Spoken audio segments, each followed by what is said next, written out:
Assalamualaikum warahmatullahi wabarakatuh. Bagaimana kabar kalian? Semoga kalian selalu sehat serta dalam lindungan Allah Subhanahu wa taala. Meskipun kita berada di tengah pandemi seperti ini, semoga tidak menghalangi kalian untuk tetap belajar dan juga semangat walaupun harus belajar di dalam rumah. Tetaplah menjaga kebersihan dan kesehatan, rajinlah mencuci tangan, dan juga apabila kalian keluar rumah jangan lupa menggunakan masker. Baiklah, di sini Ibu akan memperkenalkan diri terlebih dahulu. Nama Ibu Tia Septia. Ibu di sini mengajar mata pelajaran Bahasa Indonesia. Baik, sebelum kita mulai kepada materi pembelajaran, alangkah baiknya untuk membaca doa terlebih dahulu. Membaca doa dimulai. Bismillahirrahmanirrahim.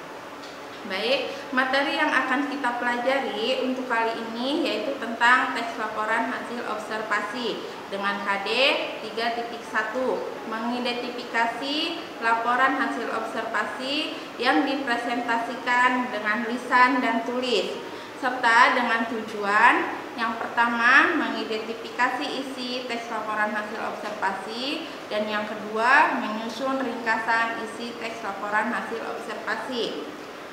Mungkin dari kalian ada yang telah mengetahui apa itu teks laporan hasil observasi. Ya, di sini Ibu akan menjelaskan apa itu teks laporan hasil observasi. Teks laporan hasil observasi adalah suatu teks yang berisi penjabaran umum atau melaporkan sesuatu berupa dari hasil pengamatan atau observasi.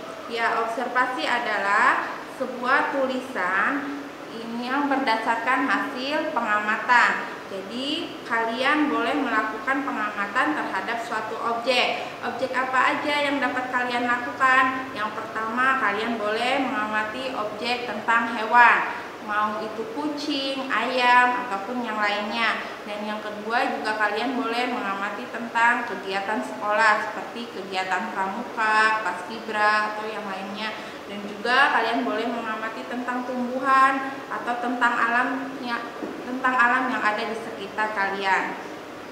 Kemudian di sini ada beberapa ciri dari teks laporan hasil observasi. Yang pertama, cirinya bersifat objektif. Artinya, hal-hal atau informasi yang kalian cari itu harus berdasarkan dengan objek yang terlihat. Kemudian yang kedua, harus ditulis berdasarkan fakta. Artinya informasi yang kalian peroleh itu harus berdasarkan dengan kenyataan yang sebenarnya. Dan yang ketiga, ditulis secara lengkap atau detail. Setelah kalian mendapatkan sebuah informasi atau data, kalian menulis sebuah laporan itu harus secara detail dan juga lengkap. Kemudian di sini ada beberapa fungsi dari teks laporan hasil observasi. Yang pertama, fungsi teks laporan hasil observasi adalah melaporkan tanggung jawab sebuah tugas atau kegiatan pengamatan.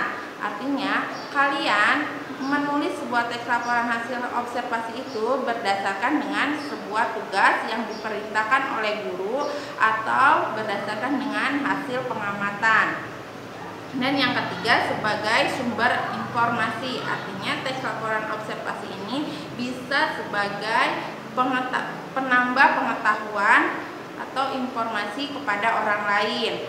Dan yang ketiga, menjelaskan dasar penyusunan kebijakan keputusan dan pemecahan sebuah masalah dalam pengamatan. Dan yang keempat, sebagai sarana pendokumentasian. Nah, di sini teks laporan hasil observasi juga memiliki 3 struktur. Struktur yang pertama adalah pernyataan umum atau definisi umum. Definisi umum ini berisi tentang hal-hal umum seperti definisi, pengklasifikasian, atau sebagai kalimat pembuka.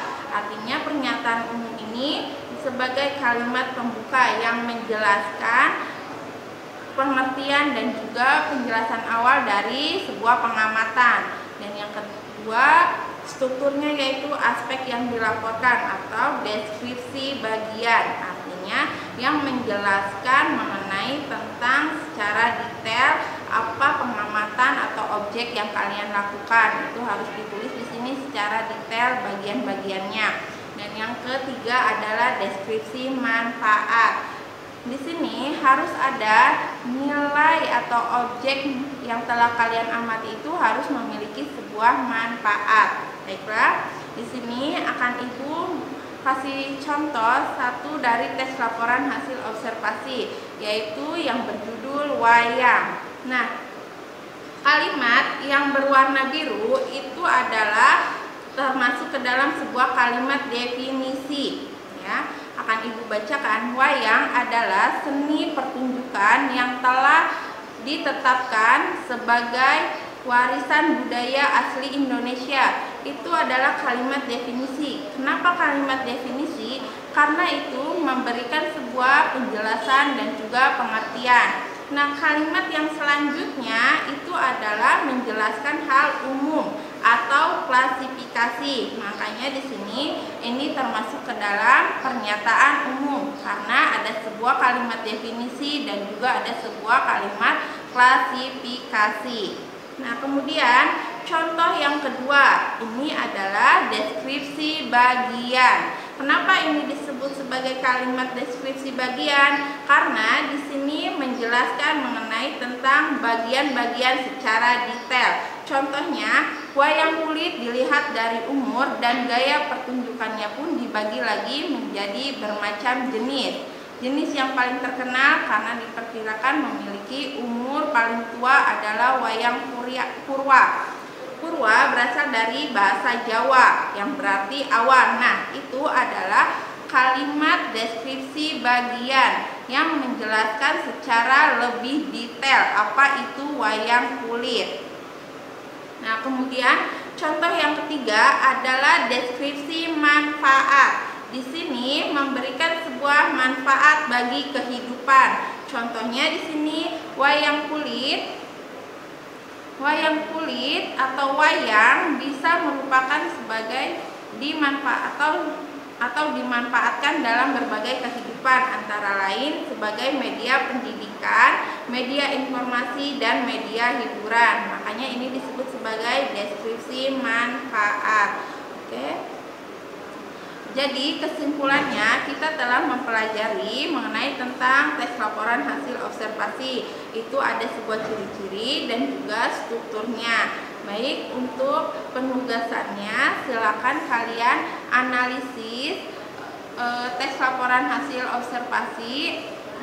Boleh kalian cari tes laporan hasil observasi di internet, kemudian kalian tentukan strukturnya, yaitu definisi, deskripsi bagiannya, dan juga deskripsi manfaatnya. Nah, setelah kalian sudah menemukan tes laporan hasil observasi di internetnya, silakan kalian kirimkan tugas kalian ke nomor Ibu di 085911426969.